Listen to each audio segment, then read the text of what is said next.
qui est préparé contre le président du Niger. Et dans le coup d'État, c'est son propre frère qui était impliqué. Une chose que j'ai remarqué, qui m'a fait comprendre que réellement il y a des chefs d'État qui vivaient très simplement. C'est le mode de vie de ce président que je trouvais. Le Seigneur m'a amené dans ses appartements. Et dans une autre maison, cela me montre la simple manière de vivre de ces personnes. Il disait que mais c'est le président, on me dit oui. Malgré cela, l'ennemi avait compté le coup contre lui et l'ennemi l'avait détruit. Et je disais que mais Seigneur, n'y a-t-il rien à faire? Dieu a dit il faut parler, il faut prier. Donc nous devons prier pour le Niger. Après le Niger, le Seigneur m'a ramené au Cameroun. Il m'a rappelé la prophétie que j'ai donnée au cours de cette année. Parlant des hommes qui agissaient au niveau de la sécurité du président de la République. Le Seigneur montrait comment on a prié et ça a été déjoué. Évidemment, les gens avaient préparé des coups d'État contre le président de la République du Cameroun. Et ils étaient sûrs de pouvoir exécuter cela au 20 mai. Mais ça a échoué. Maintenant, il y a un réel problème qui se passe. Les Camerounais ont besoin de continuer à prier. Pourquoi? Parce que les choses que les ténèbres ont encore planifiées contre les Camerounais sont plus pires que les événements qu'on a traversés. Dieu a montré les enfants qui sortaient même seulement pour se balader, aller dans les parcs d'attraction, qui étaient comme ça embarqués dans des véhicules pour des destinations inconnues. Dieu a montré des grands soulèvements et des guerres. Le Cameroun doit prier. Et dans la vision, j'étais en train de demander aux Ivoiriens de prier aussi pour nous. Et quand je me suis réveillé, j'ai posé la question au Saint-Esprit à savoir pourquoi est-ce que la Côte d'Ivoire devrait aider le Cameroun dans les prières en cette période. Et cela, j'ai pu comprendre ce que la Côte d'Ivoire a traversé à un moment. Où les populations étaient incendiées. Même dans les églises, on partait, on enfermait les gens et on incendiait. Ça s'est passé au Niger, en Côte d'Ivoire. Donc réellement dit, le diable veut le sang des innocents au Cameroun. Et la guerre n'a aidé aucun pays à se développer. Mais les maléfiques, ceux qui n'ont pas égard lorsque le sang innocent coule, ces personnes s'en foutent de nous. Ce qui voudrait dire que nous devons multiplier les prières pour notre pays, le Cameroun, afin que les innocents ne payent plus à la place des coupables. Combien d'innocents sont tués alors que les vrais malfaiteurs sont là dehors, circulant en toute liberté? Ils ont de quoi payer les billets d'avion pour aller se réfugier je ne sais où. Et c'est nous qui sommes là, sur les rues du Cameroun, sans rien dire personne. D'autres sont même dans leur maison, même la maternité n'ont pas posé de femmes. On est livré à la merci. Et nous sommes là, à une année électorale comme celle-ci. Qu'allons-nous faire? Qu'allons-nous faire pendant que les tragédies sataniques sont planifiées contre notre pays? Pendant que les moments de réjouissance des jeunes, des enfants de plusieurs, sont les moments pendant lesquels on va maintenant les piéger, les détruire. Qu'allons-nous faire? C'est comme ça que dans la vision, le Seigneur me montrait des attaques au Niger. Il me montrait des combats en Centrafrique. Et d'autres Centrafricains qui fuyaient maintenant et partaient s'installer en Afrique du Sud. En Afrique du Sud. Et à partir de l'Afrique du Sud, ils préparaient d'autres coups pour revenir attaquer. Comment est-ce que les pays peuvent savoir que ceux-ci sont des brigands qui sont en train de préparer des guerres contre tel pays et ils gardent ces personnes? Je prie simplement que le Seigneur réveille l'esprit des dirigeants africains et du monde, afin que les innocents ne soient plus tués et détruits tous les jours.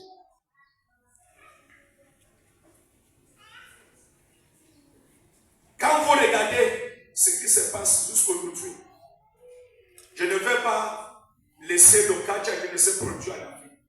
Regardez ce qui se passe en Russie, en Asie centrale, avec l'Ukraine. Quelqu'un a qui de faire le mal, mais on ne peut même pas l'attaquer.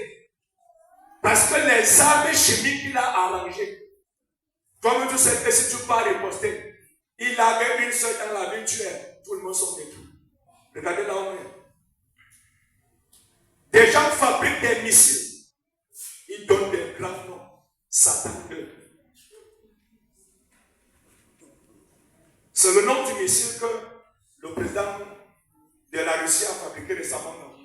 À côté de tout ce qui existe déjà comme armes chimiques, biologiques et autres. On peut répandre une maladie comme le coronavirus quelque part et ça valait. Bien aimé, le monde est en train de foncer. L'espoir de chaque homme devrait être relevé vers l'éternel. Ce malheur peut traverser le Cameroun et aller tomber dans un désert où il n'y a personne. Mais nous devons prier. Nous devons prier surtout pour que ceux-là qui n'ont pas égard à verser le sang innocent, que le Seigneur lui-même les juge.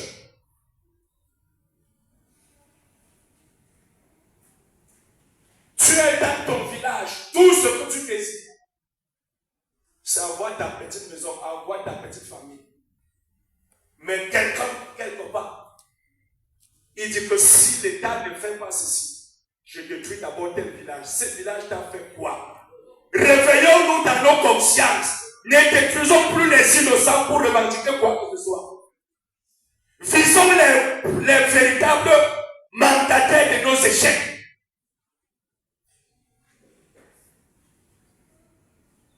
Ayons pitié des Camerounais. Ayons pitié de pauvres citoyens. Ceux qui ont dit qu'ils ont versé le sang pendant le temps de Macky, je ne sais pas, il y a une récompense spéciale qu'on a donnée à leur famille. Il n'y a pas. Il n'y a pas. Qu'est-ce qui ne va pas? Où va le Cameroun? Le pire, c'est de voir que les gens partent dans un pays, ils s'installent, ils arrangent le coup, les complots contre d'autres pays. Et que les autorités de ces pays-là connaissent ces choses. Vous qui accueillez les terroristes chez vous, pour qu'ils préparent les coups contre le Cameroun, Dieu va vous juger. Dieu va vous visiter. Vous qui préparez des coups pour les coups d'État contre les chefs d'État, Dieu va vous visiter. Et même ceux qui arrivent au pouvoir, ils ne veulent plus partir. Dieu va les visiter. Chaque pays a sa loi, son code électoral et chaque chose. Et dans chaque pays, la constitution devrait être respectée. Je n'ai pas égard à ma vie. Je dois parler la vérité. Quitte à ce que cela m'amène. Je sais une chose, ma place est prête auprès de Dieu. Mais qu'on puisse avoir pitié du pauvre citoyen qui n'a rien à voir. Qui n'a rien à voir dans des complots. Ma prière, c'est que les Ivoiriens, nos frères de la Côte d'Ivoire, puissent se lever et prier sincèrement pour nous. Que les Camerounais prient et se réveillent de leur sommeil. Qu'ils sortent de leur sommeil et qu'ils prennent des bonnes décisions qui sont pour leur vie. Qu'ils n'acceptent plus que des terroristes entrent dans les rangs pour détruire des innocents. Les maisons qui sont détruites par des bombes là. Que l'église se lève pour prier.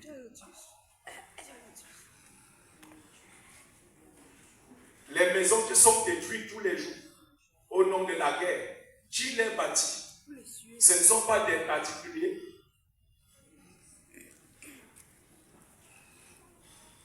Les maisons, les voitures qui sont brûlées, ce ne sont pas pour des particuliers et des individus qui n'ont parfois rien à voir avec la guerre. La guerre n'aide pas au développement, mais ça cause des blessures énormes. Nous ne voulons pas la guerre au Cameroun. Que ceux qui ont le pouvoir pour agir, agissent à temps pour mettre de l'ordre à toutes choses, afin qu'il y ait la paix au Cameroun. Comme la devise le dit, paix, travail, bâti. Nous voulons voir ce Cameroun de paix, où les gens sortent et vont librement au travail. Nous rêvons de ce pays-là. Nous voulons ce pays-là. Nous voulons ce pays-là. Seigneur, aide le Cameroun. Aide les autorités. Dirige chaque chose en cette année. Pour ta gloire au nom de Christ. Amen.